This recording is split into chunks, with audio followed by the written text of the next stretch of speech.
He's establishing himself not as a mere teacher that you can just quote, not as simply a cool dude. He's establishing himself as God himself, and he leaves you no room to take him less than that. Well, my name is Gilbert. I am honored to be the lead pastor of the Journey Metro East, and I'm blessed to be able to bring God's word at the Focus Conference. So my hope as a Focus Conference really is that as we pause, and as these youth pause, these students pause, and they kind of look, hey, where am I with this?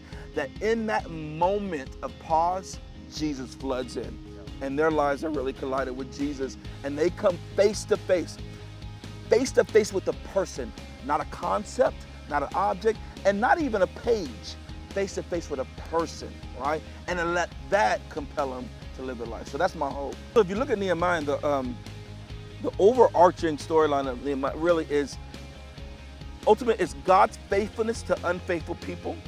It's God rebuilding what's desperately and deeply broken. And so when it comes to Nehemiah, I don't have to convince anybody of any age that we live in a world that's surrounded with brokenness and unfaithfulness. That's not a new thing. That's not a new thing what we see in our schools.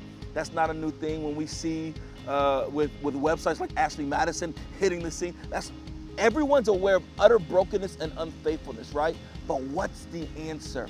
And I feel like Nehemiah puts us on the front row seat of seeing God be the faithful rebuilder of what is broken, right? And be the faithful God to unfaithful people. The brokenness really was connected to his people being unfaithful, right? And so I think when it comes to terms is we have in mind of this God who runs from the unfaithful.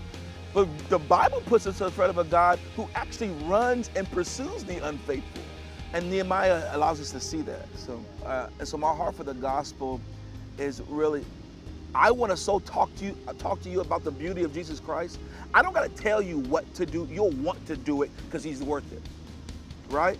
That's my story is, hey, honestly, if Jesus was about being good, I don't want anything to do with it. In fact, when I started walking with the Lord, I pretty much said, look, if it's about being a good person, I honestly have zero desire to be a good person. I can do that on my own.